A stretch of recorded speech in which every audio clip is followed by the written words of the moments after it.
What's up, everybody? Happy February. Wow, that month went by really quickly. I don't know about all of you, but for me, January just disappeared. It's Vox&Hops episode number 18. Today, I am with Martin Lacroix. For those of you who don't know who Martin is, Martin was a Cryptopsy singer. He is also an amazing tattoo artist, and I had the absolute pleasure of hanging out with him for a night over on the Hell Over Europe tour, because he is now in Essen. He is a tattoo artist at a shop there. And he came out, as he has in the past, when we swing through that area. He likes to come out and scream a song with me. So that night he came out and he sang Graves of the Fathers. And it was a sold-out show at the Turock in Essen. Great fucking night. It was almost the end of the Hell Over Europe tour.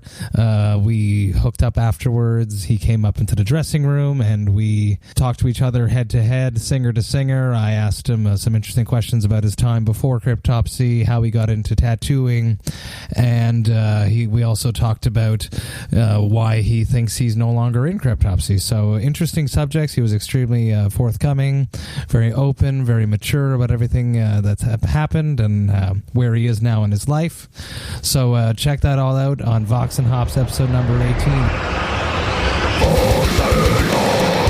I warn you, what you are about to hear is very disturbing indeed.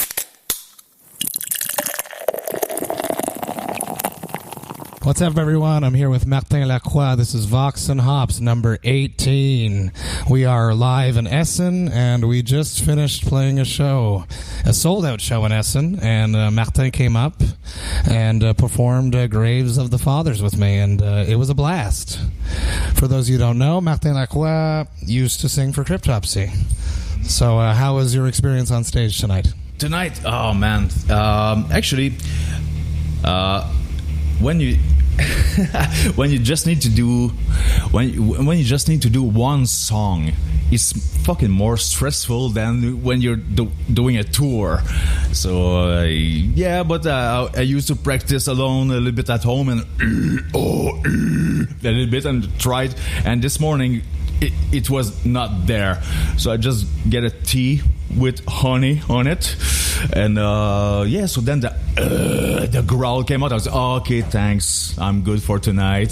It's funny how the stress of performing has such an impact on vocals. Yeah, sure, but it really enjoyed it. Yeah, to go back on stage and then after the stage performance, to stay there and watching you guys still performing and football file and everything, I was, yes, it was fucking cool. It was a crazy crowd. I would say probably one of the best of the tours so far. Man, you gotta people were there for Cryptopsy, man. Fucking right. They were listening to you. They were like responding. And everything that you were saying or something like that, they have a response, man. That was really good. Yeah, it was fun, really fun. We're almost finished this tour. We have like 9 more shows to go. It feels good to see the light at the end of the tunnel, but it's sad. It's also sad. What's a long tour? It says we're 32 shows in a row, so it's been intense. How you guys can hear at home, my voice is a little bit more raspy than usual. My post-show voice. So, honey, buddy. Honey. I'm rocking the propolis. So we're drinking a beer. We're drinking. I was like, Martin, where can I find good beer in Essen? Man, I had a hard time, man. I need to once there's a kind of a depot somewhere like in the industrial area, man, that I went there. You need a car to go there, and then I find some few good beer there. That was cool, but actually here there's like maybe 5, 6, 7 kind of beer, but it's all pills and almost tasting the same about, except the Stauder that is from Essen, that's a little bit more tasty. But there's from Germany there's a Kochstreise, that black stout.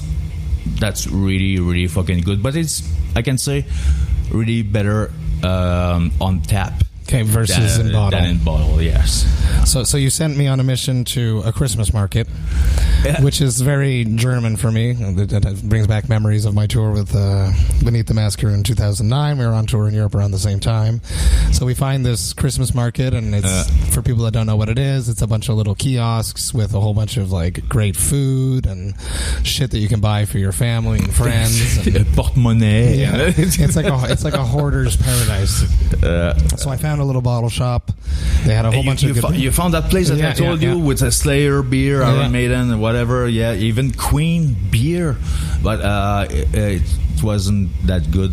I can imagine. They had a Star Wars, the whole theme beer. I didn't bite, but I did buy a Mikkeller. It's an IPA. It's called Hair in the Mailbox. And it's fitting because I went to Mikkeller. Hair in the Mailbox. Yeah, look at that. Yeah. Okay, when I cut my hair, I just posted Mailbox, man. I was in Denmark a few days ago, and I went to Mikkeller Brewery, and I had a few drinks, so it's fitting to taste one of these. Let's see what this sucker's got for us. Mm-hmm. That's right. Yes. Cheers. Prost. Prost, yes. It smells fruity. It smells tangy. Smells fucking good, man. Ah, that's a real IPA smell. But no. Yeah, this is better than the one that I had at Mikkeller the other day. They had a New England IPA. Scheiße. I wasn't overly impressed. This is really good, yeah. You can see the man, it's the... thank you, Matt. This is the first really good IPA I taste here in Germany since I'm living here for 2 years. Wow. Man, that tastes so fucking good. What brought you to Germany? It was like 5 years that my life was a bit stagnate in Montreal, artistically and personally, and I wanted to move in Europe, especially for the artistic movement, the culture and everything, and because I'm doing more like realistic tattoos and whatever, so there's more people here that's doing that kind of thing, and a really great one, so I wanted to swim in the same pool of the greatest one, to be a part of that I couldn't find back in the days in Montreal.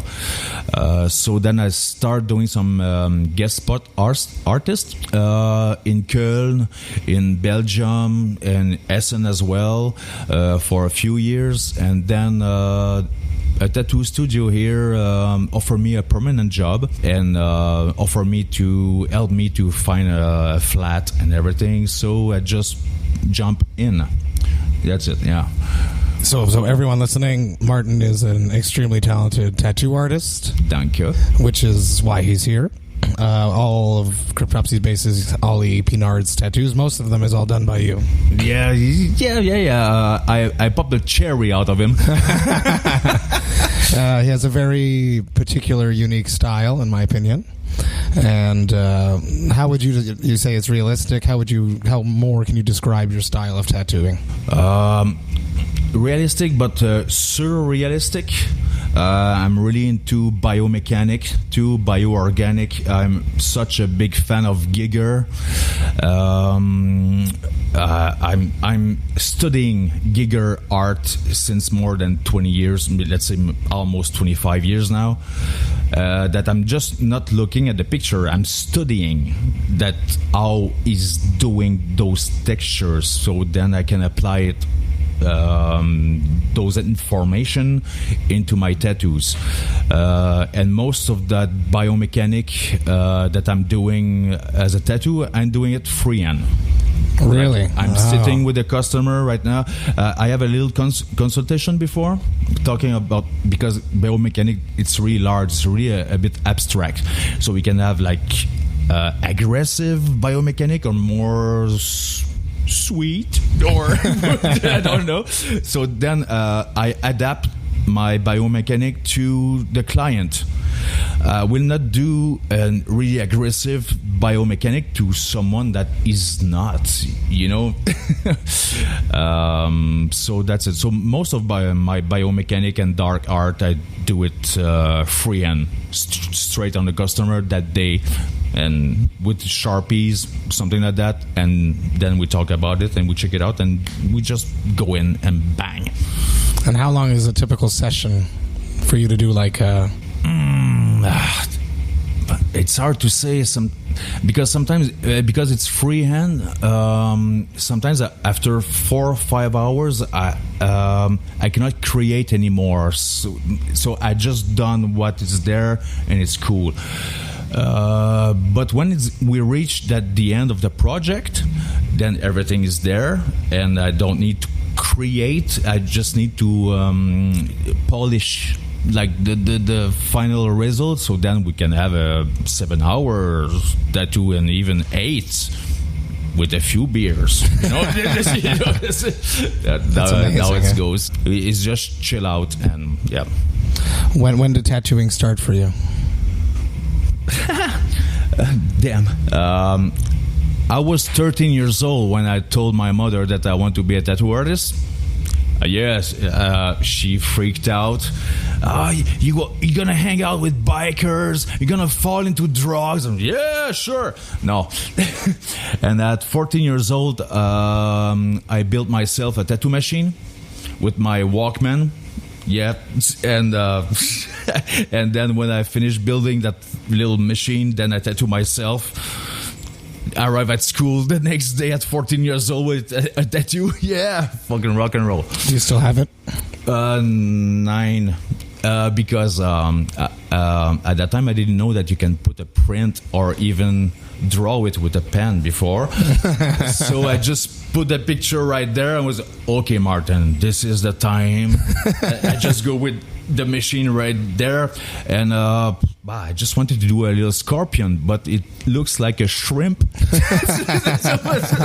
Yeah, so I didn't want to have a shrimp on my arm, so that's why I fucking cover it, even if it was my first one.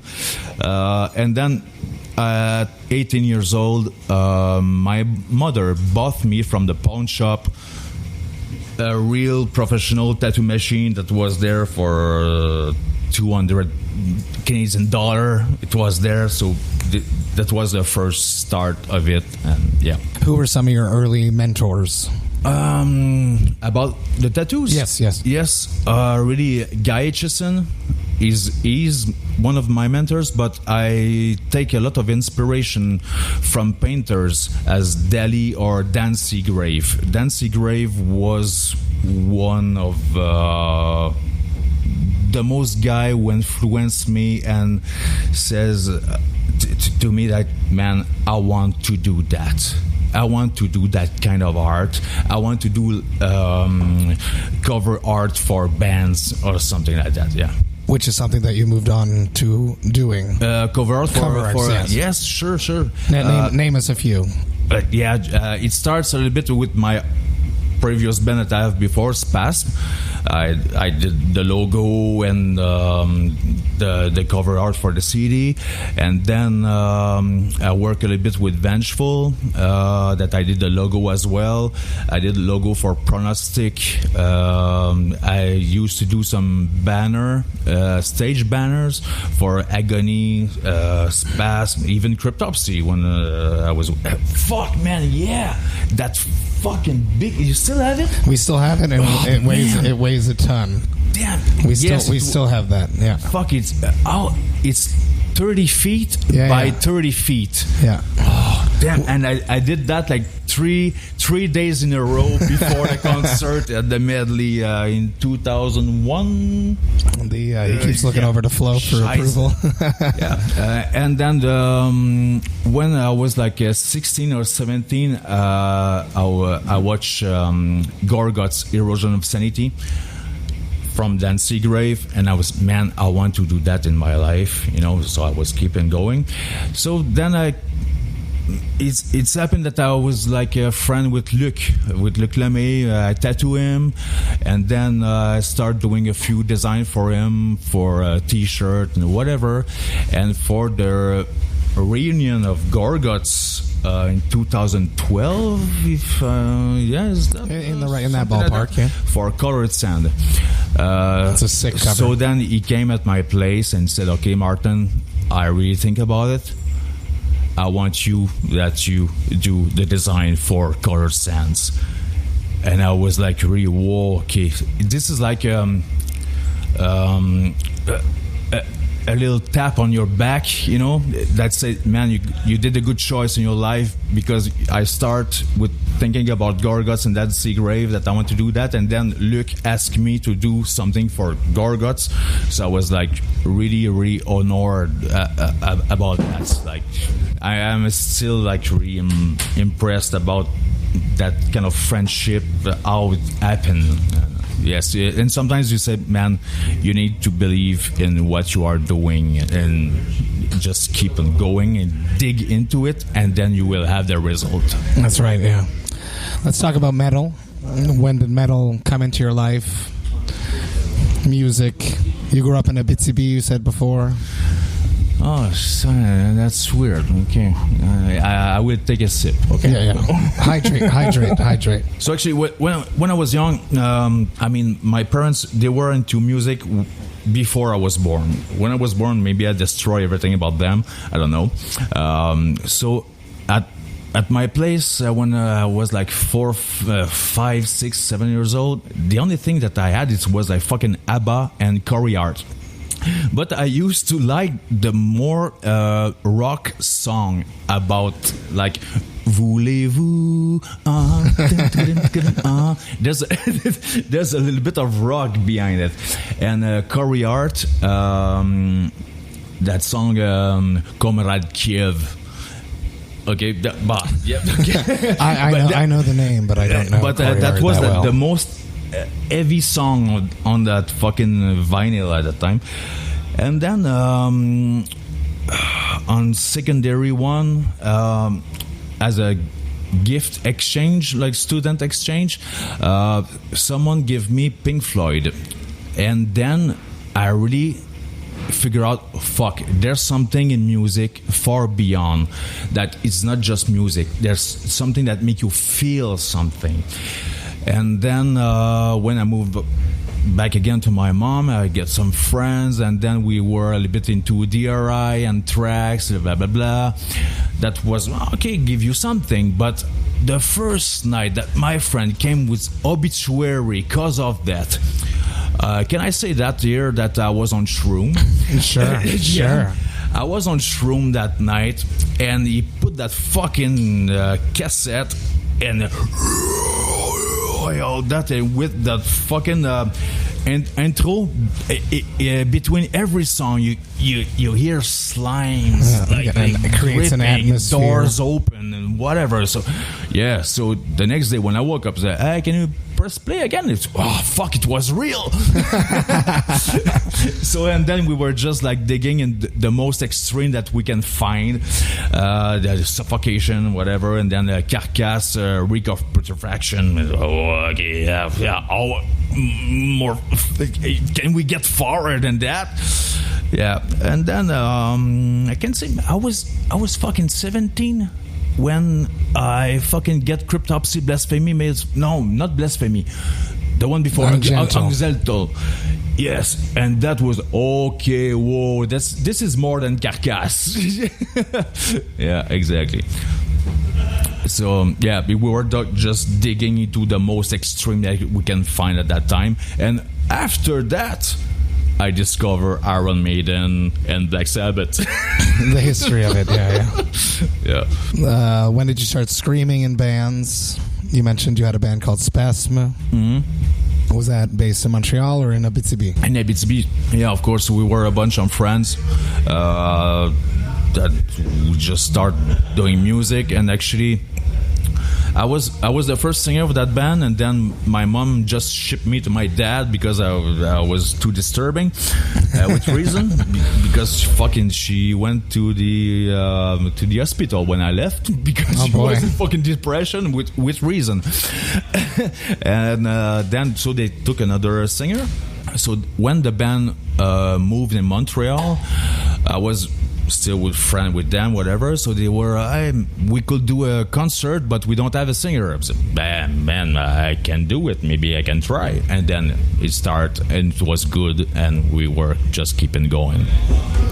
At what point did you realize that you had an opportunity to join Cryptopsy? At what point? Actually, I left SPAS because of personal reason with friends in the band. So maybe 2 months after, a friend of mine told me, hey, Cryptopsy is looking for a singer. But actually, the audition were already off, So I even wrote an email, and really I can say I wrote that in the end of the afternoon, and I let the computer open for 24 hours, just waiting for that really response. Thinking about before press send. Before I wrote it, and before I press send, I was really thinking about what I'm doing, because if I get hired, there's really something involved, and then it's another life. So I was really thinking about that and whatever. And the next day I pressed send. And a few hours later I didn't have any answer. So I pressed send again. Just to be sure that they receive it. Yeah, so then it started. I had a few jam with them at the local, and it went good. And then they just took me for beginning of the tour. Actually, fuck, man. I had 8 songs to learn in 1 month and a half before we hit an European tour. And the first concert was at the Underworld in London. Which is always crazy. And the band were, man, we never been to London, so you better be good. No pressure at all. And I used to sleep with with one song on repeat, on loop. Yeah, exactly. So every day was a different song. How did you feel on that stage at the Underworld? Fuck, I just can remember that after the concert, the first one, I went back on stage and leaned on the floor with my legs on the wall, because I was like, oh man, okay, the first, I just break the ice, and do I was good? It was all right? Or no, you were not tight. Yes. Who was the hardest on you? The person? All of them. Flo was, of course, that's his band since a long time, so he was really into it. John was really into it too. Alex, I can say, he was more friendly with me and tried to help me to get more into it, something like that. I think they were hard, but in a good way, in a friendly way, because they just want me to be better, something like that. That's sort of what Cryptopsy always is. We're always pushing ourselves and challenging ourselves to be better. That's the way you want to be. You just want to be in the middle. You want to be one of the best. So you need to push, and that's it. So tell me about your memories recording None So Live. Oh, man. That was a great concert. But I can really remember that day my voice wasn't there. Really? Yes. It was like 80%. So every moment that I need to scream or something like that, I need to push like fucking more to get that 90% that you have. So usually when the voice is there, you can push like 80% and you reach the 120% kind of. But yeah, that night I fucking need to fucking push every fucking note, if we can call it notes. Absolutely. Yeah. Absolutely. Yeah. But yeah, that was a fucking great night. It was fucking awesome. Sold out medley. It was fucking 2,200 people there. It's insane. Yeah. Screaming Cryptopsy and whatever with that big fucking banner that I did, that 30 feet by 30 feet. Yeah. And even that fucking banner was too big for them. Scheiße. So sadly, we can't use it very often because we have no fire, a fire permit for it. So nowadays, when we show up at certain venues, okay, but you can use a spray on it. Yeah, that'll be our. We talk about we'll it. Talk later. about it after. Why do you think you're not in Cryptopsy anymore? That's a hard question, dude. To answer honestly, In your opinion. in my opinion, okay, I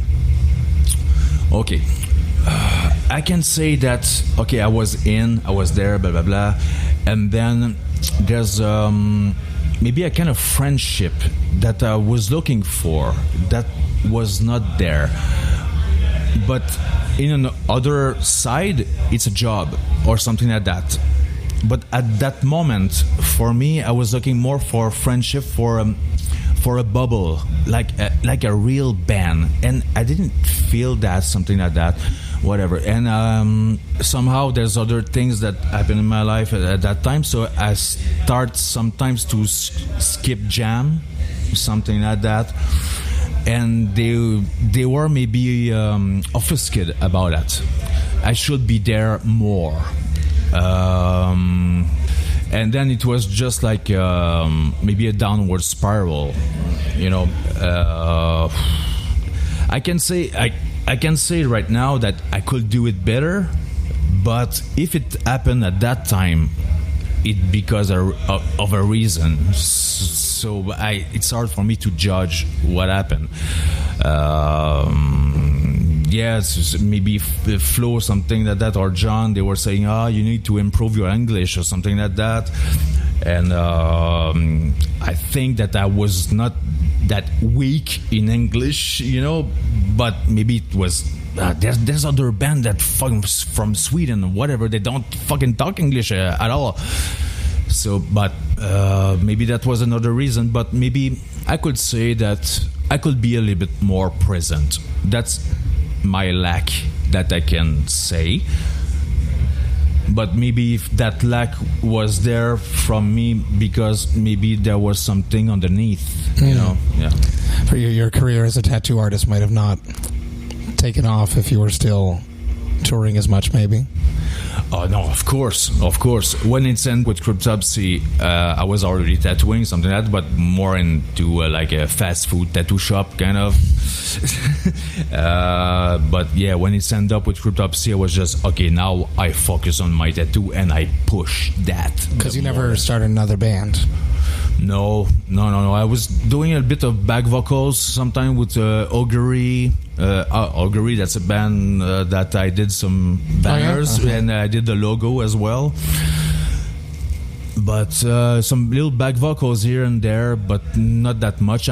Because I'm really more focused into my tattoo and art, and my paintings and all that. Because you know it, huh? You're a death metal singer. Man, if you don't have a band, what you gonna do? Yeah, you can't do it by yourself. You're not gonna sing death metal into a karaoke or whatever. No, man, fuck yeah. It's tough. Yeah, we are not, Daniel Lavoie or... Okay, we're moving on to our next beer. Yes, of course. This is Belhaven Brewery. I'm thirsty. I think it's from the UK. You're so sweet, man. Scottish brewing. It's called Twisted Pineapple IPA. So it's going to be hoppy, juicy, and fruity. Let's see what it's got. So my girlfriend will taste that pineapple later? Sorry, girlfriend. Fuck, I can already smell the pineapple, man. Maybe she's gonna taste it, man. It really does smell like pineapples. Belhaven Brewery from Scotland. Hey, cheers. Prost. Tastes like pineapple, man.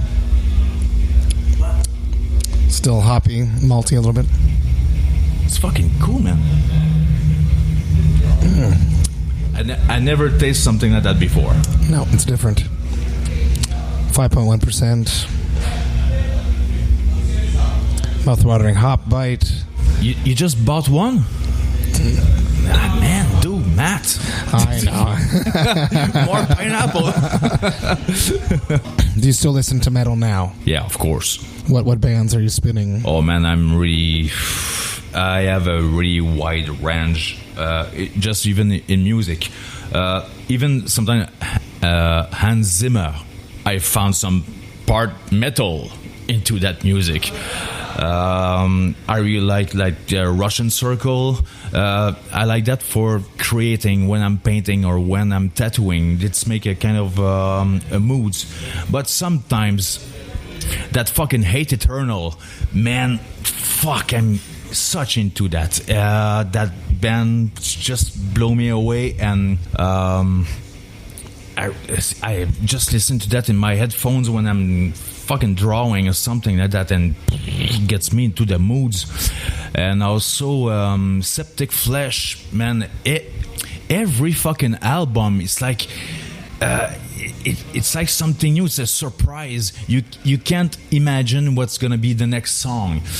And even with Septic Flesh, I was surprised about myself that once I was drawing and then that riff just came in and just stand up, throw my pen away and fucking headbanging. So I was losing my headphones, man.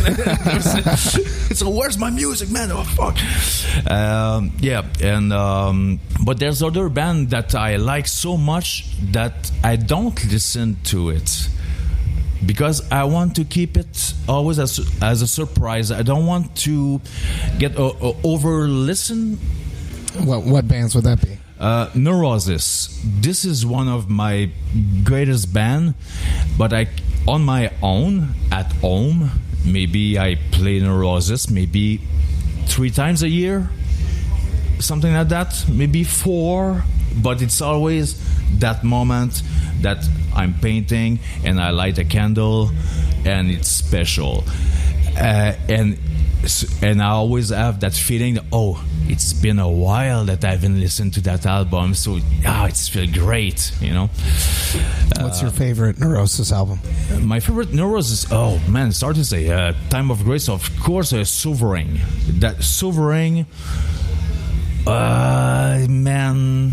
Of course, that album, I don't want to listen to it too much because I want to keep it as a surprise, as a special moment. And the latest album was fucking great. Oh man, the name doesn't come with me, with the horse on it. Yeah, definitely. What? Matt. I have it, but I don't know. Yeah, with the horse, so with the fucking deer horns. Yeah. Yes, this is a fucking great one. And once I was tattooing a friend, man, just listen to something. I put that, and he was just like eyes open, like, and could not blink. And I was, man, dude, what do you think? It's so negative. Yes, this is what is great about it. Yeah, and I need to mention too, Gorguts. That's a band that I don't listen to it too much, but when I press play on it, fuck, I'm so much into it. And Colored Sands, it's such a fucking masterpiece. What's one of your craziest Cryptopsy tour stories?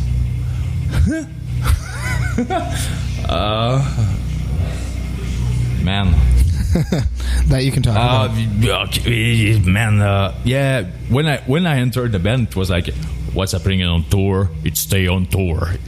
I just remember once we were in RV, and we were touring the States with Pierre Miard. So of course we don't pee in the toilet, so we used to pee in the fucking McDonald's big cups and throw it by the window.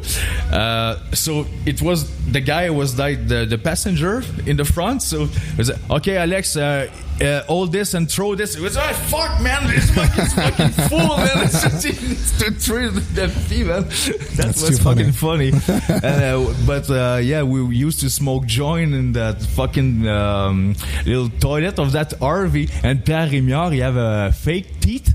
A fake tooth, and there was always like from resin, like always like that fucking brown tooth. That was fucking funny. But there's another fast man. We were in Texas, something like that, and I was with Alex, and there were like 3-4 girls in front of us, like yeah, and can I have an autograph, something like that, and me as a stupid as I can be sometimes, I just but we just sang on tits and she just fucking pulled out her shirts, man. I was really that's that's a funny story, but I didn't expect that she fucking go topless. I just expect that she was, man, what the fuck are you? But America. Yeah, that was funny. But if I think a bit more about it, maybe I can find another one, but maybe at the end of the interview. What's the worst thing that's happened on tour? I remember once, it was the second tour. Oh yes, it was with Dimmu Borgir, I think.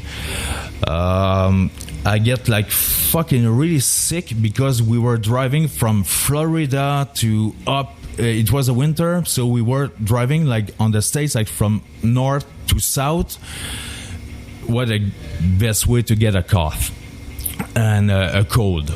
And so in Toronto, I was fucking really sick, and I fucking barf on stage. No way. While I was singing. Yeah, it was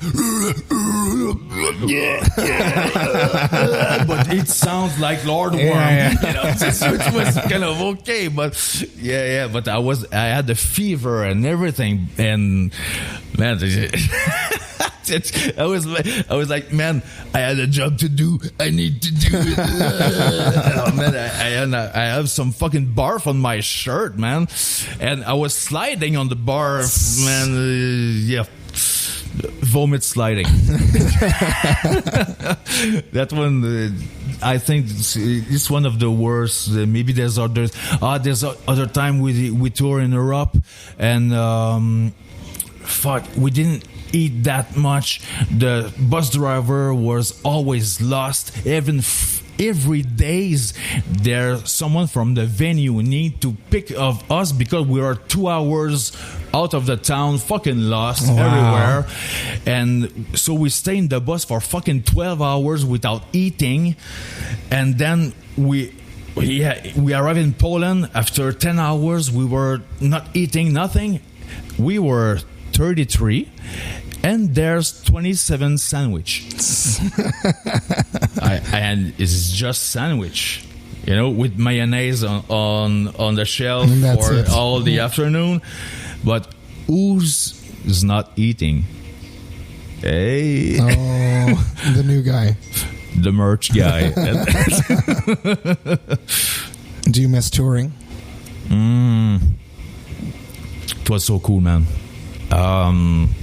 It's bring me a lot, and it's like such a moment that you need to put your ego on the side, and other people are doing the same, and this is so nice because then you can meet people for real, without ego, without nothing, and those touring, it's bringing you a lot of your own when you go sleep at night on your little bunker with it's like 6 foot long and fucking it's like a coffin. It's like a coffin, exactly. Maybe Lord Worm used to like that. But I don't know. But in that little coffin you have everything. You have your bag, you have your clothes and everything, but that's you're living in your little home. And when after every concert and after 20 days to 30 days, I don't know, there's something happening. And when you come back home after, you're different. Maybe if you're touring really often, now it's not the same, but like the first tour that you did, and that's bring me a lot. I learned a lot about myself, and Yes, when someone's telling me that, oh, you're such a diva, whatever, fuck you, man. What? You don't know me, man. Come on the road with us. Yeah, you don't know what, man. If I was a diva, I will never live that, man. Yeah. Come on, shut up, schlampe. When you joined the band, were you a Worm fan or a Mike fan, or? Both. But I discovered Cryptopsy with Worm and Worms. And and I really was really like Whisper Supremacy. I really like that album. And Daniel Begg was different, but still good. But it was still different. So that's why when I joined the band, I liked. Maybe you can notice maybe on the live album that I like to do the Worms album like more in the wormy, dirty, yeah.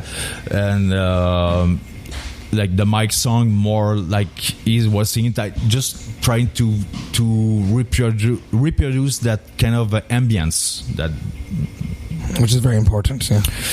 Yeah, I find it cool. And then after that, I had some comments. You need to find your own personality, whatever. Yeah, it's not because I don't have personality. It's just because I wanted to do it that way as an honor. And you didn't have a chance to record an album either.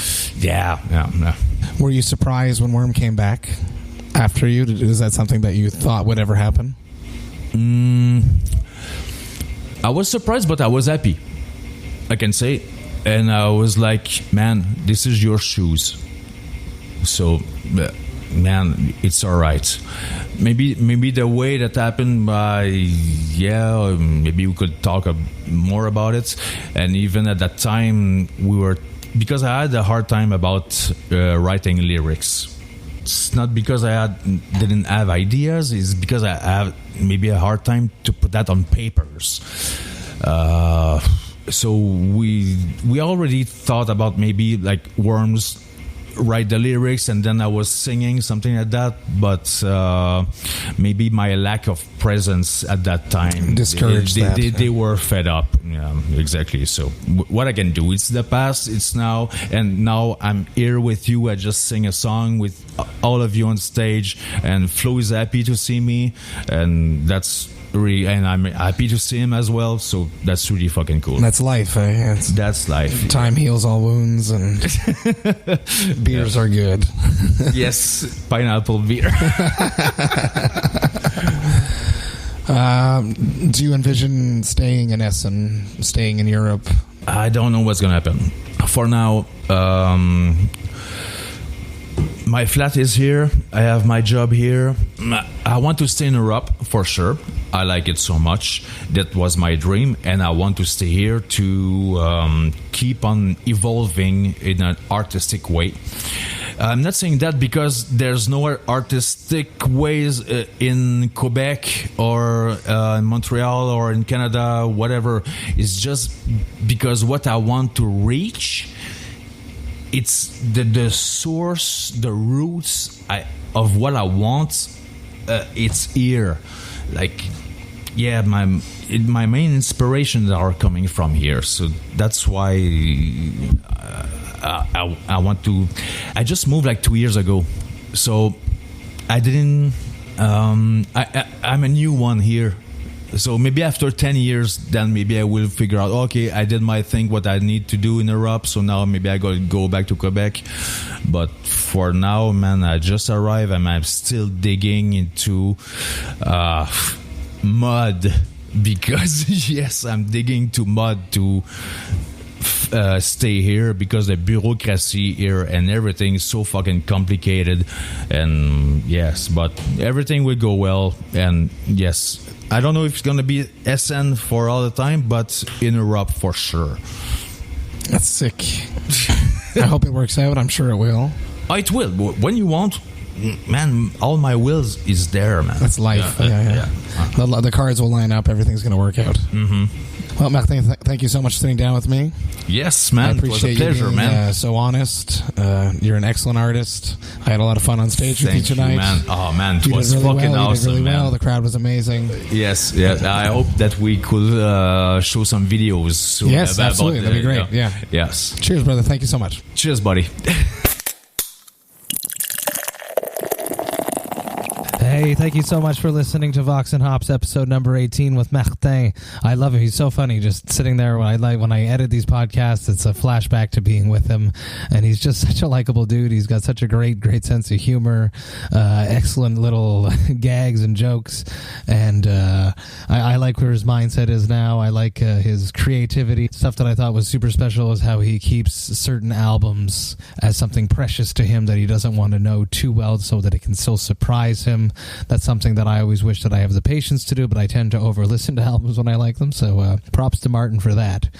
My beer of the week, so Matt's beer of the week of this week leading up into February 1st was a Russian Imperial Stout from the Dunham Brasserie Dunham up here in Quebec, and it is a Stout Impérial Russe à l'érable from 2018, and it is also a noisette, so that means that it is a Imperial Russian Stout, which was brewed with maple syrup and also with some hazelnuts. And I have to tell you, I purchased this. I was wary because I do not like when my beers are too sweet. And, being Canadian, I sort of had to succumb to try this maple syrup beer. And I have to tell you that it was absolutely delicious. It was boozy, yet super nutty because of the hazelnuts, and just the right hint of sweetness. It was an absolutely delicious beer, and I strongly suggest it for people out there that like boozy Russian Imperial Stouts with yet a nice balance of sweetness to it without it being too sugary and like candy-esque flavor. It's not too dessert wine. It's more very, very well-balanced beer. So big shout-out to Brasserie Dunham for having my beer of the week this week. Coming up on the podcast next week, I sit down with a fellow singer once again, staying true to the Vox and Hops name, more so than in the past. I sit down with Sven, the singer of Aborted. And as you know, I hope you know, that Cryptopsy is going back out on tour with Aborted this coming March over the Hell Over America. We had so much fun in Europe that now we are coming to the States for all of y'all. So it's going to be Aborted, Cryptopsy, Benighted, and Hideous Divinity. So you check that out in the description. I'm going to have a place where you can buy some ticket links to check out where this tour is coming exactly. And I will also include the video of Martin doing Graves of the Fathers with me. So check that all out. Make sure you do not miss this tour, Hell Over America. It's going to be fucking amazing. It's going to be just night after night, just a pure brutality and blast beats and a whole bunch of 80s references. As always, if you ever want to become a sponsor, if you have any questions, if you have any beers that you would like to share with me, that you would like me to share with some of my guests, hit me up at matt@voxandhops.com. I'm wishing you the best of the weekend. Drink some great beers, hang out with your friends, send me some pictures of what you're drinking. I'm super interested. All the best, and have a great week. Cheers.